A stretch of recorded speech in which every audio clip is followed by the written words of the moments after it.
I built the engine. She only knew how to turn the key. And today, she just ripped the car apart to prove the key belonged to her. Rain hammered the windshield. I sat there, engine off, gripping the wheel like it might steady the world that just shifted under me. Rebecca's words still echoed. Reliable but not quite executive material, Trevor. 7 years, 0 major system failures. Cut operating costs 23% through process optimization. Maintain 99.7% client satisfaction. And she'd skimmed my 42-page proposal like it was junk mail. My name's Trevor Rodriguez. I'm 41, I live in Portland, Oregon, and today I realized I'd been playing by the wrong rules. She barely looked up when she delivered the verdict, already reaching for her phone like I was background noise. I didn't argue, didn't need to, just looked her in the eye and nodded once. Message received. Walked out while she tapped some email, probably complaining about her day. My shirt stuck to my back, stress sweat.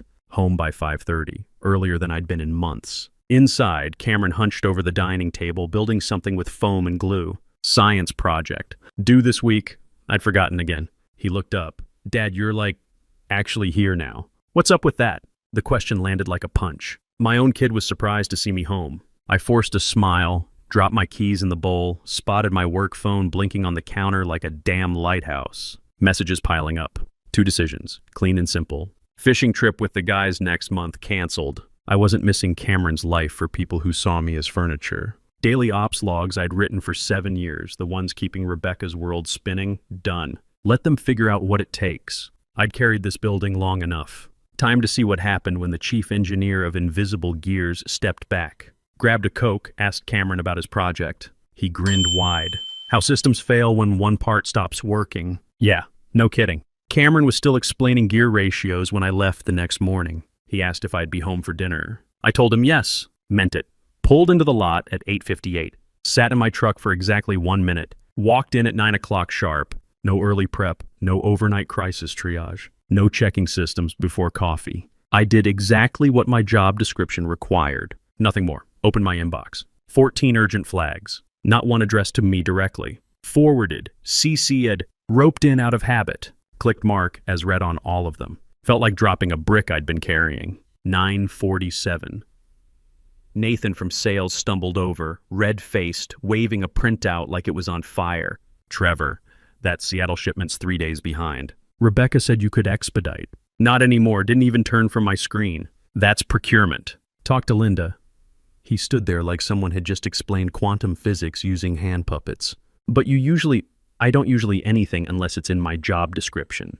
Talk to procurement. You serious? I looked up. Dead serious. You're 42 years old, Nathan. Figure it out.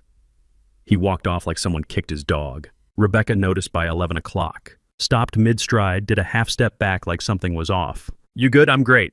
Eyes on screen, fingers steady. Just doing my job. She watched me, waiting for sarcasm or attitude. I wasn't giving her either. Calm, focused. For the first time in years, I wasn't scrambling to save everyone's tail. 6 o'clock hit. I logged off, shut down, walked out. No lingering, no just one more thing. Never realized how loud that office was until I stopped trying to control every part of it. Most of that noise wasn't mine to fix. Home. Cameron had pots and pans spread across the stove like he was directing his own cooking show. I promised chili. I chopped onions. He handled the meat. Asked me about cayenne versus chili powder like I was some Food Network expert. I rolled with it. We talked basketball. Debated beans and chili. For once, I wasn't half listening while mentally triaging emails. Just heard my kid talk. That night, I crashed hard. Head hit pillow, lights out. No 2 a.m. alerts. No spreadsheet spinning in my brain. Just quiet. The kind of sleep you get when your shoulders aren't bracing for impact. Morning came without dread. That was new. Tuesday, the cracks showed. Procurement missed a supplier deadline, one I used to babysit. The legacy API connector I'd flagged for 18 months finally crapped out. Broke order tracking from supplier to warehouse, cascaded straight to client portals. Meridian Technologies, our biggest, loudest, most detail-obsessed client, started pinging with questions nobody could answer. Nobody had touched the ops map for that account since I built it. Supply chain visibility dashboard, ERP integration with warehouse management, order fulfillment automation, all of it custom mapped by me for them. Now it was just dead code. 10:13. Rebecca showed up with her usual fake calm. Shelf life of milk in July.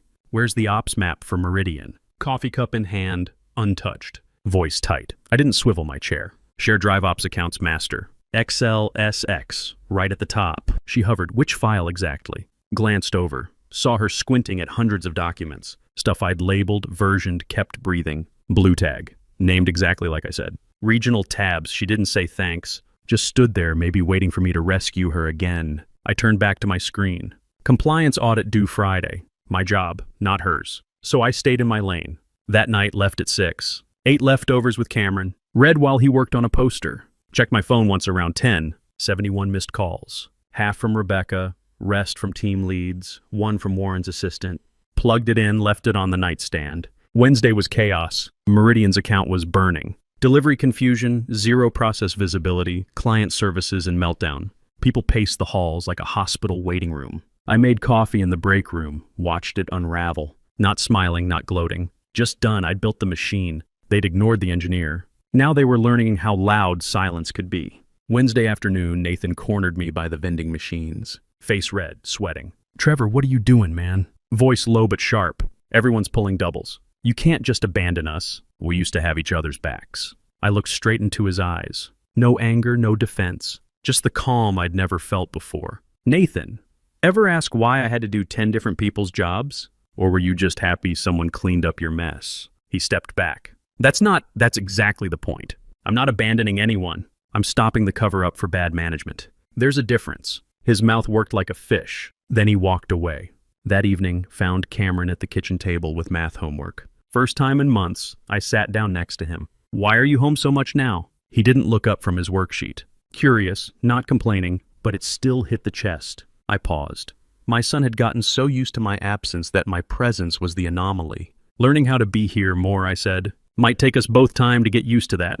He looked up, small smile. Okay, but can you help with this problem? We worked fractions for an hour. Simple stuff I'd missed for years. When we finished, Cameron closed his book. Dad, are you okay at work? Out of the mouths of babes. My 12-year-old reading the situation better than my colleagues. Figuring it out, buddy. But I'm better now that I'm here with you. Thursday morning. Rebecca's assistant, Warren wants you in conference room B. Didn't ask why. Grabbed coffee and went. Warren Phillips already there. Sleeves rolled, tie loose. Rebecca by the whiteboard, chart half drawn, face tight. Trevor. Warren motioned to the chair. We need to talk about Meridian. I nodded, figured. He leaned forward. Need you to take point immediately. Nobody else knows the system. You're the only one who can stabilize this. I sat there, let the silence stretch longer than normal. I'll help. But I need to be honest about something. Warren blinked. Rebecca shifted. Pinnacle Solutions reached out. Made an offer. Better pay. Real authority. They know what I bring. Warren leaned back. Rebecca's mouth opened shut. Haven't said yes, but I'm seriously considering it. Warren studied me. What would it take to keep you? I shrugged. Depends who's actually paying attention now. Not playing games. Just tired of acting like loyalty and silence were the same thing. One gets respect. The other gets forgotten. Warren looked at Rebecca, back at me. Let's not make decisions today. Can you keep Meridian afloat? I'll keep it from sinking. But I'm not throwing myself overboard this time. Walked out without looking back. Let them sweat. I'd proven what I could do. Question was what they'd do without me. Next morning, Warren called me in again. Same room, different energy. He looked calm, but I saw it. Jaw working when I sat down. Yesterday's bomb hadn't been expected. Rebecca already there, fake smiles and forced warmth. Trevor, thanks again for stepping in on Meridian. I didn't nod, didn't smile. Opened the folder I brought, slid it across. Warren stopped mid-sentence. What's this, my 2 weeks? Pinnacle made an offer. Real title, real money, full control. I'm not bluffing. He read the top line, looked up. Come with me. Rebecca's face twitched like she'd swallowed nails. Warren's office. Door shut. He leaned against his desk, looked right at me. Didn't know you got passed over. If I had, things would have gone differently. Maybe, but they didn't. He nodded once. Respected that I didn't let him off the hook. Been watching your numbers for 2 years. Know what you've built. You're one of the few who actually make this place work. Opened his drawer, pulled out a file. Director of Operations starting Monday. Triple your current pay. Full decision-making power. Direct report to me. No more Rebecca filter. I wanted to say yes immediately. God, I wanted to. But after 7 years of being overlooked, stepped around, used up, I wasn't jumping just because someone finally noticed. This isn't a gesture, he continued. It's recognition. You've been running the engine without the title. I'm giving you the keys. I sat across from him. You're telling me I can build systems how I want, hire who I want, restructure where needed, long as results follow. You'll have a leash, but it's a long one. Fair enough. And Rebecca? Client strategy. You won't answer to her. Of course she was. Back where she could charm and spin, not break things. I leaned back, folded my arms. I'll think about it over the weekend. He raised an eyebrow. Still leaning toward Pinnacle? Leaning toward what doesn't waste me. That landed. He didn't argue. Handed me the offer sheet. Earned this, Trevor. Take the weekend. Monday morning, let me know. Stood, took the folder, walked out without shaking hands. Past Rebecca's office. She looked up fast, waiting to see which direction I was headed. Didn't stop, didn't nod. Just kept walking. Saturday. Cameron and I hit the high school basketball game. Cold bleachers, pep band too loud, overpriced nachos. Kid was beaming the whole time, calling plays like he was coaching. I sat back, soaked it in. First time in forever I didn't feel the itch to check my phone. That night, after Cameron crashed mid-movie, I called my brother Alex. You sound like hell, he said. Long week. Got a job offer. Another one? This one's internal. Director role. Real authority. Good money. Report straight to the VP. He whistled. About time. I paused. Thing is, I don't know if I want it. Silence, then. Let me guess. Rebecca's still there. Yep. Another pause. Then he hit me with it. You want revenge or a clean break? That stopped me cold. We talked more, hung up. But that line kept ringing. Wasn't about revenge. Didn't want Rebecca gone. Didn't need to see her fall. What I wanted was to change how the whole damn place worked. No more propping up weak leadership. No more rewarding silence. I wanted to fix what was broken, not torch it and walk away. Monday morning showed up before 7. Office quiet, lights low. Sat outside Warren's office until he arrived. You're early. Got your answer. Motioned me in. I shut the door, sat across from his desk. I'll take the job. 2 conditions. He nodded. 1, I get hiring control. My team, my structure, no interference. Done. 2, Rebecca stays. Made him blink. You serious? I'm not here to settle scores. I'm here to fix the rot. He studied me, slowly nodded. Think you can change it? No, I can. Pulled out formal paperwork, slid it across. Let's do it. I signed without hesitating. Warren stood, offered his hand. I shook it. Firm, clean, no words needed. By the time I left his office, the building was waking up. Same old noise, but it felt different. This time I wasn't cleaning up. This time I was in charge of what came next. 10 a.m. company-wide email went out. Subject, new director of operations, effective immediately. My name, my title, my role. Bold letters sent by Warren himself. Pop-ups started. Drive-bys followed. People who hadn't said more than hey for 7 years suddenly appeared with wide smiles. Long overdue. Finally someone who gets it. Janet from accounting, same one who'd called me ops guy in front of clients, asked for a sit-down. Maybe next week, I said, kept walking. Past Nathan by the vending machines. He straightened like a kid caught ditching. So, does this mean you're my boss now? I looked at him. Depends. Still expecting me to fix your job for you? Face went red. Weak laugh. Fair. Look, Trevor, I owe you an apology. Been thinking about what you said. About the 10 different jobs thing. I waited. You were right. Got comfortable letting you handle my failures. Wasn't fair to you or anyone. Number, it wasn't. But recognizing it's the first step. For the first time in years, Nathan looked me in the eye without desperation. Think you could teach me to do this right? I nodded. We'll see. New desk, same spot, new nameplate. Going through system maps when Rebecca approached, binder in hand. Didn't say hi, just set it down. You'll need this for tomorrow's executive brief. Voice tight as ever. Thick binder, color tabs, charts, spin. I closed it with one hand. Thanks. She didn't move. Arms crossed, nail tapping her elbow. Then she said it. Didn't block your promotion because you weren't good enough. Made me look up. You were my safety net, Trevor. My insurance. I knew I could rely on you to catch what I missed. Nobody taught me how to do what you do. I just knew how to manage people. Voice cracked slightly. I was scared that if you moved up, I'd be exposed. So I kept you down to keep myself up. I pushed back from my desk, stood up. Not rushed, not heated. Level, you're right. It takes a different kind of bravery to admit you don't know something. I'm building a team that's not afraid to say, I need help. She nodded, tight. Maybe I could learn that. Maybe. But not from a position where you can hurt people. She looked at me for a long moment. I'm sorry, Trevor. No, that doesn't fix anything, but I'm sorry, I nodded. Apology accepted. Now let's both do better. She walked off without another word. Didn't feel like winning. Felt like finally hearing the quiet part out loud. Spent the rest of the day putting pieces in motion. Meetings with people buried in admin for years. contracts I'd never had access to. 5 system gaps I'd flagged months ago, still unresolved. By 4, I had my team folder open. Operations Rebuild Phase 1. Not just a title anymore, a weapon.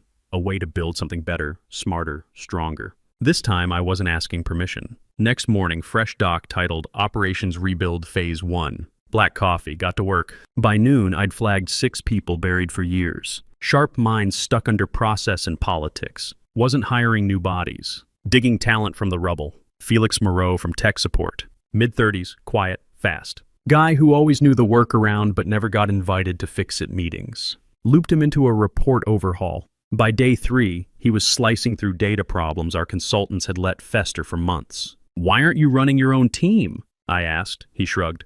"I just fix what breaks." "Good. Now you'll help build what doesn't." 4 weeks later, we'd torn down the clunky ops framework and rebuilt it lean. Mapped every process. Trashed busy work. Automated what we could. Handed back time to people doing real work. Overtime dropped 47%. Client retention ticked upward fast. Warren kept his word. Let me run things my way. No micromanaging, no check-ins, just space and expectations. He wanted results. I gave them. Rebecca stayed in the picture, far from the gears. Presentations, client meetings, handshakes, and smiles. She was good at that, actually. Client strategy suited her skill set better than operations ever had. She knew how to read a room, how to present information in ways that made executives feel confident, how to manage relationships and expectations. Put her in front of clients and she was genuinely effective. The problem had never been that Rebecca was incompetent at everything. The problem was that she'd been managing technical operations when her strengths were in relationship management and strategic communication. Square peg, round hole. The company had promoted her based on people skills and then expected her to run systems she didn't understand. Now she had a role that matched her abilities. Client strategy, relationship building, public representation. Let her do what she was actually good at, instead of struggling to fake expertise she'd never developed. It wasn't about punishment or revenge. It was about putting people where they could succeed instead of where they were set up to fail others. I'd be the engine, the technical backbone that kept everything running efficiently. She could be the face, the polished professional who kept clients happy and deals moving forward. Different roles, appropriate skills, better outcomes for everyone. Sarah from reception turned out to have a brilliant analytical mind wasted on visitor logs. Miguel from finance understood process optimization better than consultants we'd paid 6 figures. Janet from accounting became one of our best project coordinators once she understood the systems. I set up training programs, mentorship tracks, cross-team builds, pulled sharp minds from admin, finance, reception. Taught them what nobody taught me, how to lead from wherever you are. Created a system where people weren't afraid to admit what they didn't know, where asking for help was strength, not weakness. Nobody was staying invisible just to keep the place afloat. Midway through the 2nd month, Meridian reached out. Not complaints this time, praise. Wanted to expand the contract, asked specifically for my team to stay involved. Warren forwarded the email. Nice work. Didn't print it. Didn't frame it. Flagged it, archived it, moved on. Friday, 6 o'clock. Shut the laptop, stood up, walked out. No guilt, no mental checklist, just done, home. Cameron had parts scattered across the dining table. Contraption with wires and a plastic motor. Hey, you're just in time. Need help with the frame. Set my keys down, grabbed a screwdriver. Let's do it. Worked for over an hour. Angles, weight balance. He talked about school, some kid named Tyler stealing erasers, a girl who beat him at chess. When we got the motor mounted, he looked up. Did they finally figure out how smart you are? I paused, tightened one last screw, smiled. Yeah, something like that. 8 months in, pulling into the driveway late when my phone buzzed. Text from Warren. Board just approved bump to VP operations. Rebecca put your name forward. Congrats. Didn't get out of the truck right away. Sat there, engine off, phone lit in my hand. Hit different. Not loud, not fireworks. Just quiet. Rebecca had put my name forward. Same woman who'd blocked me for years had recommended my promotion. That wasn't revenge. That was transformation. Hers and mine. Wasn't about the title or the badge. It was proving I'd been worth more the whole time. Not just for what I fixed, but for what I built. Inside, systems were running tighter than ever. Cleaner, faster, fewer fires, no duct tape solutions. I didn't stay late to keep things from falling apart. They didn't fall apart without me there. The real win, walking into the office, seeing people who used to be stuck finally stepping up. Felix heading a whole analytics team, leading meetings, making calls, confident for the first time. Rebecca and I stayed civil, cordial. We'd never be close, but we respected the lanes. She stayed in her wheelhouse, public-facing, polished, good with clients. I stayed in mine, internal, structural, results-driven. It worked. One night, Cameron and I were at the park with a soccer ball when he stopped and asked, "Do you like work now?" Didn't even think. I like the part where I get to help other people do better than I did. He smiled, ran off toward the swings like that made perfect sense. Monday morning, walked into the executive briefing with my new badge, VP of Operations. Same folks who used to overlook me now waited for me to speak first. But what really caught me? Felix at the front, nervous but proud, prepping his first department report like it was game day. The real win wasn't the VP title or the paycheck. It was seeing Felix stand a little straighter when he walked past my old desk. Knowing I was finally building a system that lifted people up instead of burying them. That's how you change a place, not by burning it down, but by building something better inside it. If you enjoyed this story about workplace transformation and strategic thinking, please like this video and leave a comment letting me know what you think. And if you haven't subscribed yet, hit that subscribe button and the notification bell to stay updated on new stories like this one. We share powerful stories of professional growth and personal triumph every day. Thanks for watching, and I'll see you in the next video.